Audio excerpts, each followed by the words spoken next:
자, 오늘 말씀은 조금 어려운 말씀일 수가 있습니다. 제가 이 말씀에 대해서 전체적으로 간단하게 좀 설명을 드리겠습니다.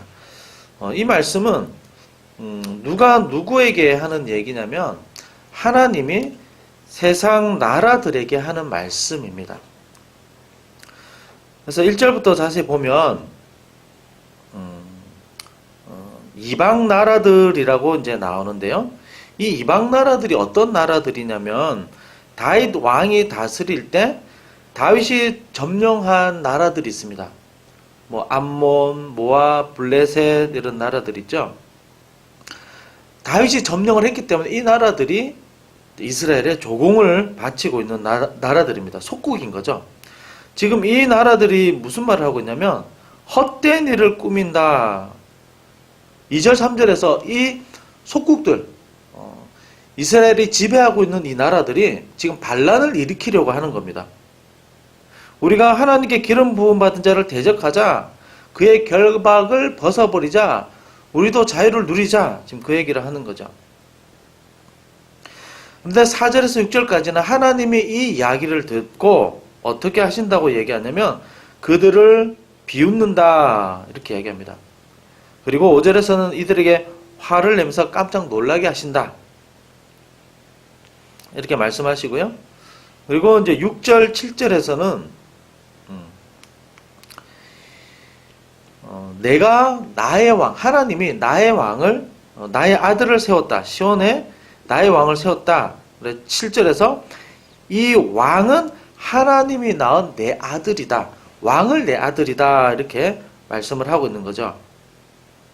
그래서 이 아들 왕에게 이야기를 하는 겁니다. 나에게 구해라. 내가 이방 나라들을 유업으로 주겠다. 그 소유가 땅끝까지 될 것이다. 그리고 9절에서 이 땅을 얻을 능력을 주겠다. 철장으로 다 부수는 능력을 주겠다. 하나님이 능력을 주시겠다. 왕에게 지금 이야기를 하는 거고요. 그리고 10절에서 하나님이 세상 나라들에게 다시 이야기를 합니다. 세상 군왕들아 지혜를 배워라. 땅의 통치자들아 이 경고를 받아들여라. 하나님의 교훈을 받아라. 그다음 11절과 12절은 하나님을 섬겨라. 경외해라. 여호와께 피하는 자들은 복이 있을 것이다. 이 이야기를 하는 거죠. 자, 그러니까 하나님이 왕을 세우면서 이스라엘의 왕을 세우시면서 세상 나라들에게 지금 경고를 하고 있는 겁니다. 경고를 하고 있는 겁니다. 너희들 하나님 똑바로 섬겨라. 안 그러면 너희들 심판해 버리겠다. 너희들 철장으로 그릇을 다 부셔버리듯이 너희들 다 부셔버리겠어. 너희들 경고하는데 하나님 너 똑바로 섬겨야 돼. 아니면 너희들 다 죽는다. 그 얘기를 하고 있는 거죠. 근데 이 말씀을 보면 한 가지 큰 질문이 생깁니다. 우리가 실제로 신앙생활을 하고 또 우리가 눈에 보이는 교회의 역사, 신앙의 역사들을 보면 늘 항상 우리가 강력했던가? 우리가 세상을 살면서 늘 이렇게 힘있게 내가 원하는 대로 기도하는 대로 다 됐던가? 사람들이 예수님 안 믿는 사람들이 벌벌벌 무서워 떨면서 우리를 두려워했던가? 하나님을 두려워하는가? 이런 질문이 듭니다. 정작 살아가면서 반대로 경험할 때가 있죠. 세상이 더 강력하게 느껴질 때가 있습니다. 세상 사람들이 더 힘이 센 것처럼 느껴질 때가 있습니다. 예수님 믿는다고 내가 피해를 보는 것처럼 느껴질 때도 더 많이 있습니다. 한마디로 이야기하면 세상은 너무나도 위협적입니다. 우리에게. 위협을 가한 것처럼 느껴질 때가 참 많이 있습니다. 그래서 우리가 한 가지 이 말씀을 보면서 생각하고자 하는 것은 어떻게 이 위협적인 세상 가운데서 하나님이 인도하신다고 그랬는데 이 하나님의 인도를 어떻게 우리가 확신할 수 있을까라는 겁니다. 첫 번째로 생각해 볼 것은 우리를 위해서 왕 대신 예수 그리스도를 보내주셨다는 것을 우리가 믿을 수 있어야 합니다. 자, 오늘 말씀은 원래 예배 때 읽는 말씀인데 처음 기록한 배경이 있습니다. 이 말씀을 처음 기록하는 배경이 뭐냐면 왕의 대관식이라는 겁니다. 그러니까 한 나라에서 왕이 이제 바뀌는 시기가 있죠. 선왕이 나를 통치하던 왕이 나이가 너무 많이 들어서 죽었다든지 아니면 정권이 바뀌었다든지 해서 왕이 그 나라에 새롭게 세워지는 때가 있습니다. 대관식이라고 그럽니다. 대관식. 왕의 대관식 때 쓰여진 이 성경이었습니다. 누구냐면 다윗이 왕으로 임명될 때였습니다. 모든 백성들을 다 모아놓고 이제 다윗이 진짜 이스라엘의 왕입니다 라고 임명되는 그 순간에 기록된 성경인 거죠. 이게 최초의 배경입니다. 이 왕을 향해서 선지자가 하나님 말씀을 대하는 선지자가 뭐라고 얘기를 하냐면 이 왕은 하나님의 아들입니다. 이렇게 선포를 합니다. 이 왕은 하나님의 아들입니다. 이게 무슨 말이냐면 이 당시에 다른 나라들은 왕에 대해서 이런 생각을 가지고 있었습니다. 왕은 인간이 아니다라는 겁니다. 왕은 신에게서 태어난 존재다. 이렇게 얘기를 해야 이 고대사에서는 왕이 권위를 가질 수 있는 겁니다. 그 대표적인 예가 어떤 사람이냐면 바로이죠. 파라오가 무슨 말이냐면 태양신의 아들이라는 뜻입니다. 그러니까 고대사회에서 왕은 사람이 아니어야지 통치하는 데 훨씬 더 수월한 겁니다. 그리고 왕은 권력을 잡고 나서 나는 너희들과 좀 달라. 내가 사실은 태어날 때 말이지. 내가 사실 아래에서 태어났어. 이런 이야기를 해줘야 좀 힘이 있어 보이는 거죠. 나는 태양신의 아들이야. 나 태양신의 어떤 관계를 통해서 난 태어났어. 우리나라 고조선도 마찬가지고요. 이런 세계관이 있었던 시대였습니다. 그래서 왕을 향해서 너는 내 아들이다 하는 것은 굉장히 익숙한 표현인 거죠. 왕이 하나님의 아들이다. 근데 고대 사회에서 생각하는 그런 개념하고는 좀 다르죠. 이스라엘에서 처음 왕이 세워진 계기가 있었는데 이게 언제였냐면 사무엘 시대 때 이 백성들이 사무엘에게 계속해서 요청을 했습니다. 우리도 좀 왕이 있어야 되겠습니다. 막 계속해서 때를 썼죠.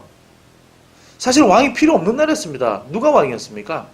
누가 왕이냐면 하나님이 왕이었어요. 이 나라는. 하나님이 왕이었기 때문에 왕이 사실 필요가 없었습니다. 그런데 백성들이 불안하니까 우리가 좀 싸워야 될 것 같고 나라도 키워야 될 것 같으니까 불안하니까 왕이 필요하다고 자꾸 요청을 했죠. 그래서 의도는 별로 좋지 않은 의도였지만 하나님이 이걸 수용을 하십니다. 그리고 이 왕의 의미를 아주 좋은 의미로 하나님이 바꿔버리시죠. 왕을 세워줄게. 대신에 이 왕은 내가 임명하겠다. 그리고 이 왕에게 기름을 부어라. 그리고 이 왕은 너희 사람이 아니라 내 사람이야. 그리고 이 왕이 제일 먼저 해야 될 것은 하나님의 말씀을 받아서 하나님의 말씀을 묵상하고 하나님의 말씀대로 통치하는 사람이어야 해라고 조건을 걸은 거죠. 그리고 다윗에게도 다윗 왕조의 영원한 언약을 하셨습니다. 그런데 우리가 역사에서 보면 알듯이 다윗이 정말 완전한 왕이었을까요? 그렇지 않습니다. 다윗은 너무나도 실수가 많았죠. 너무나도 다윗을 잘 따르는 충신 우리아의 그 아내 바세바를 범하기도 했고 그 우리아를 그 자기가 지은 죄를 덮기 위해서 우리아를 죽였죠. 자기가 직접 죽이진 않았지만 죽을 수밖에 없는 전쟁터 제일 앞에 앞장 세워서 걔 보내라 이렇게 전가를 보내서 그 사람 죽게 만든 겁니다. 그러니까 얼마나 이게 악한 죄를 지었는지 모릅니다. 그리고 다윗 시대에 계속해서 승승장구했던 건 아닙니다. 어느 순간에는 다윗의 나라도 이렇게 조금 위협을 당하기도 하고 속국이었던 나라들이 다시 독립을 해서 나가기도 했습니다.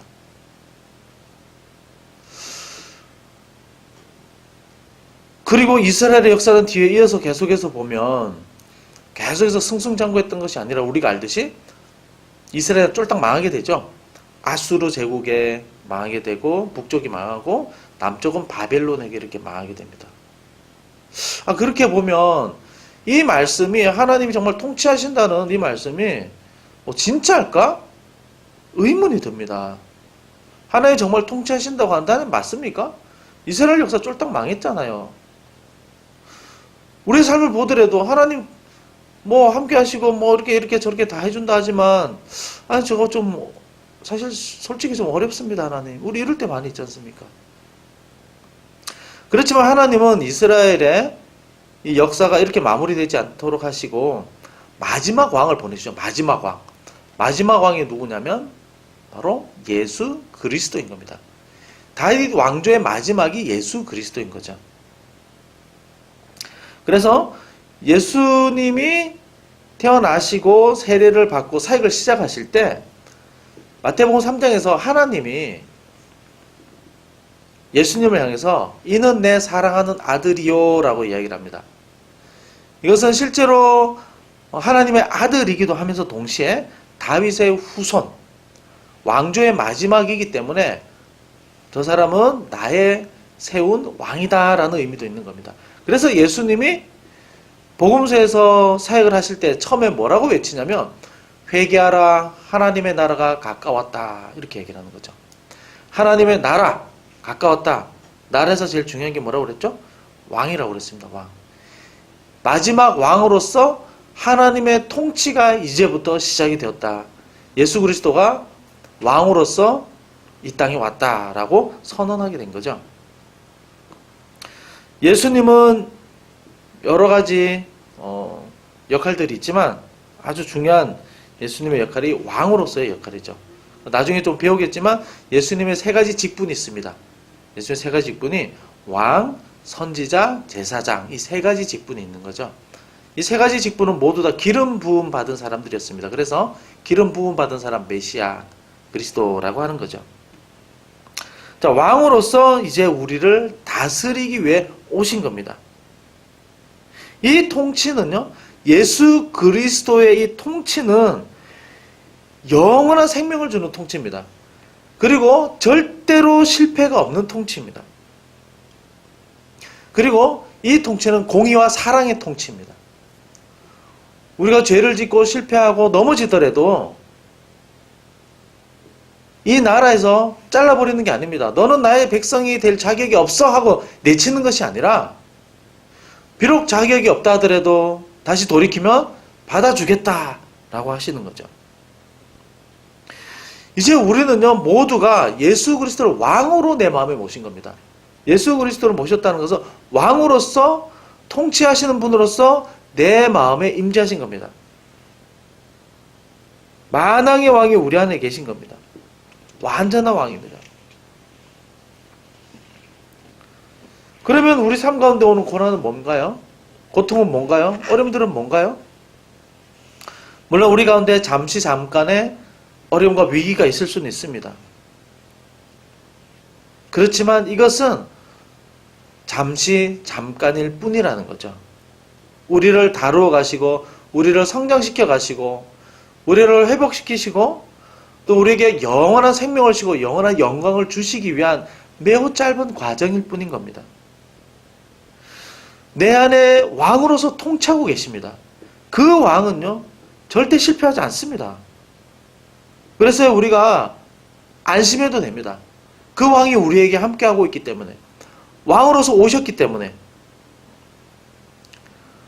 우리가 완전히 쓰러지지 않고 완전히 넘어지지 않을 수 있는 이유는 뭐냐면 그 왕께서 통치하시면서 우리에게 깨닫게 하시고 힘을 주시기도 하십니다. 기도할 힘이 없는데 기도할 힘을 주시기도 하시고요. 지혜가 너무 없었는데 하나님께서 지혜를 우리에게 왕을 통해서 지혜를 주시기도 하는 겁니다. 그래서 우리는요 왕으로 예수 그리스도를 모셨기 때문에 이제 우리는 좀 안심해도 됩니다. 예수님이 돌아가시고 나서 무덤에 있는 줄 알고 여자들이 예수님의 죽음을 슬퍼하기 위해서 무덤에 찾아갔을 때 예수님이 없었죠. 슬퍼하며 울었습니다. 그때 예수님이 내니 안심하라. 나다. 내가 여기 있다. 안심해라. 우리는 캄캄하고 마치 동굴 속에 있는 것처럼 느껴질 때가 있습니다. 나 혼자 있는 것처럼 느껴질 때가 있습니다. 그렇지 않습니다. 왕으로서 여전히 함께하고 계십니다. 내가 여기 있다. 내 딸아 아들아. 너를 지금도 통치하고 섭리하고 있으니 걱정하지 말아라. 안심해라. 내니 안심하라. 말씀하십니다. 그리고 우리가 비록 지금 경험하지 못한다 하더라도, 다 알지 못한다 하더라도 우리를 선한 통치 가운데서 이끌어가고 계십니다. 이것을 믿을 때에 세상이 위협적으로 보인다 하더라도 그것은 위협이 아니라는 것을 우리가 알 수 있습니다. 그리고 왕으로 오신 우리 주 예수 그리스도를 진실로 의지하시고 우리 왕 대신 그분께 우리의 모든 것을 늘 항상 맡기시기 바랍니다. 오늘 말씀에서 보고자 하는 두 번째입니다. 이 세상이 위협적인데 우리가 어떻게 하나님의 인도를 확신할 수 있는가. 두 번째는 세상 끝에 모든 사람은 하나님 앞에 다 서게 된다는 겁니다.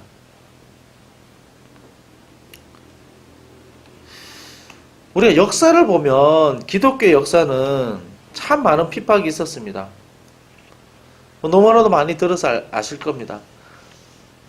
예수님이 부활하시고 나서 기독교가 전파될 때 로마 제국에서 엄청 힘든 일들이 많이 있었죠. 로마 황제 중에 디오클레티안이라는 사람이 있었는데요.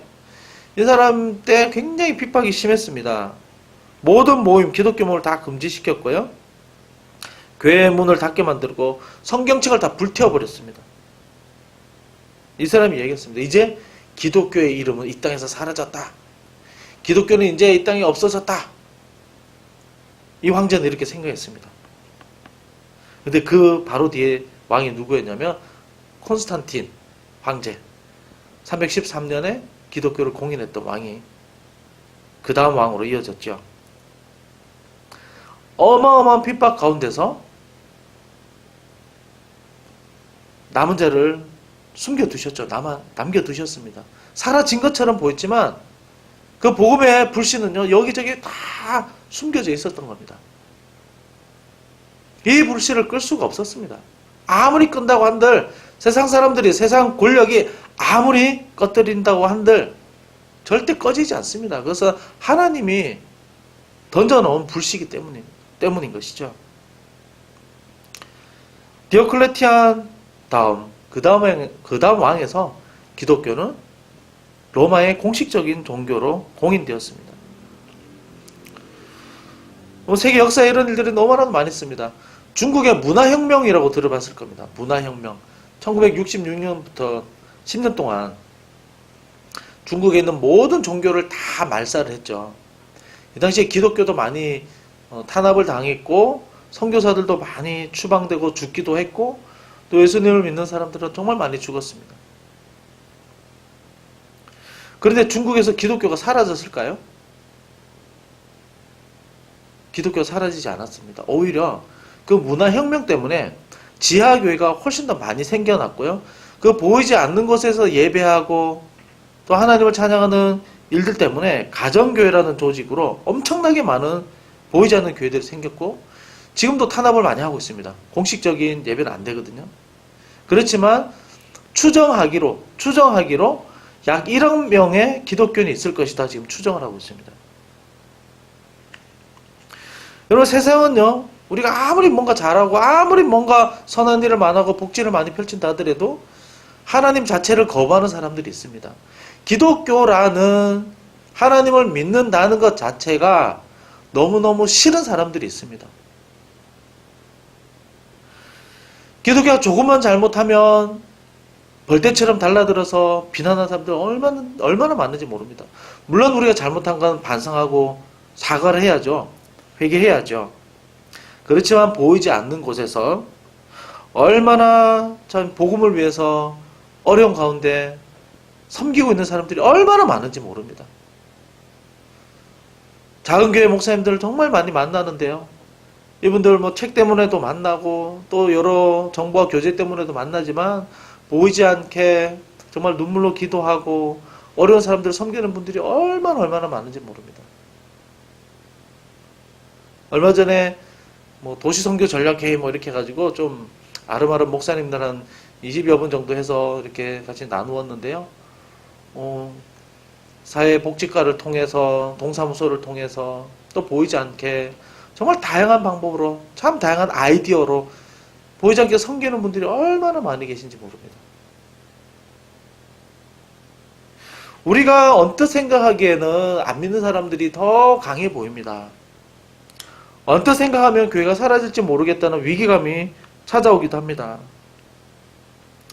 이 땅에서 예수님 믿고 신앙생활 한다는 것이 무슨 의미가 있을까, 무슨 힘이 있을까라고 생각이 들 때도 있습니다. 이런 모든 생각들에 대해서 하나님은 어떻게 하신다고 말씀합니까?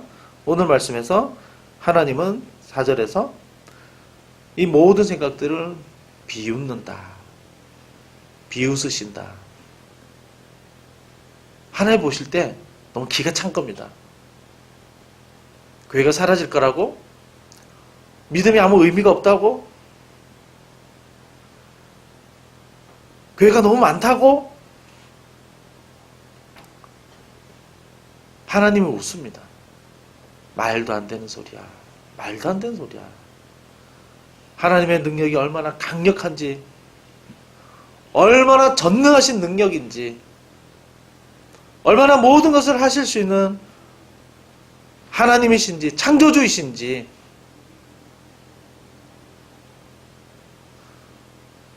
하나님이 그렇게 이야기하는 것들에 대해서 비웃는다.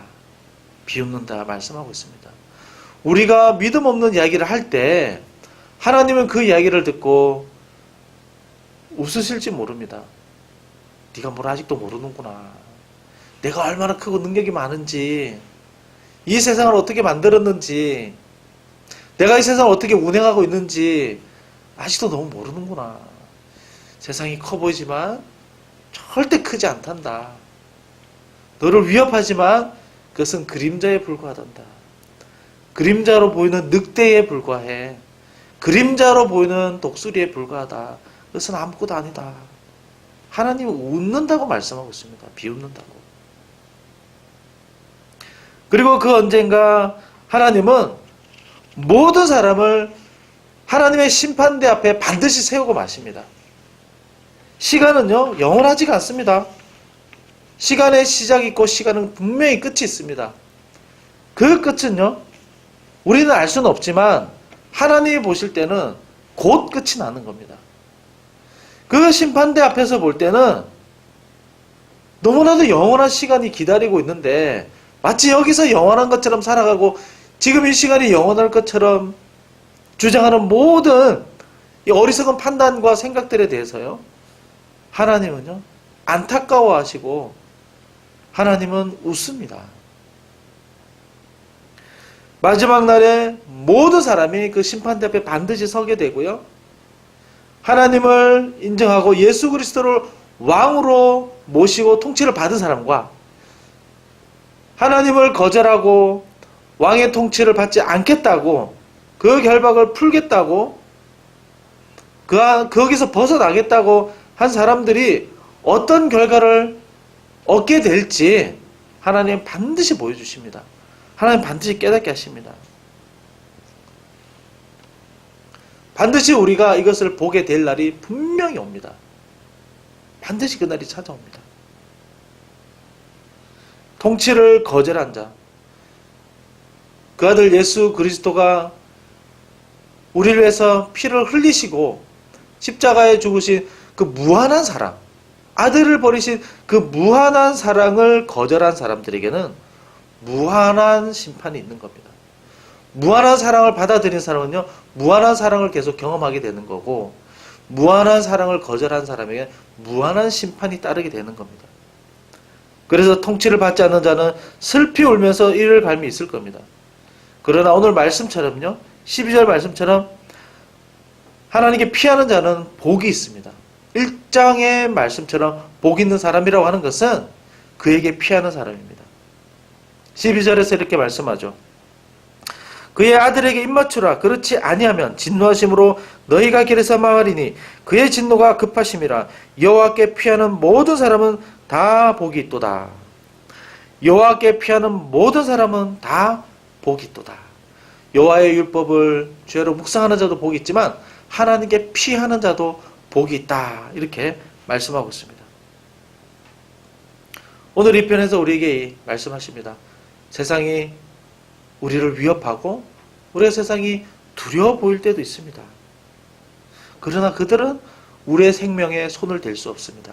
영원한 생명에 절대 우리를 손대거나 간섭할 수 없습니다. 우리는 왕의 통치를 지금 받고 있는 사람들입니다. 예수 그리스도가 우리의 왕이십니다. 왕의 통치를 받고 있습니다. 이 통치를 내가 지금 받고 있다. 여러분 정말 확신하시기 바랍니다. 그러면 그 통치가 무엇인지 우리의 삶을 통해서 하나님 반드시 보여주십니다. 그리고 마지막 날은 반드시 온다는 겁니다. 모든 것을 회복시키시고 승리하시는 하나님의 때가 반드시 온다는 겁니다. 이것을 우리의 삶 가운데서 우리의 인생의 경험을 통해서 중간중간에 보여주실 때도 있습니다. 이것을 믿고 확신할 때 하나님 우리를 이걸 보여주시고 경험케 하십니다. 이 확신 가운데 우리가 늘 안심하며 하나님 안에 거하시는 저 여러분 되시기 바랍니다.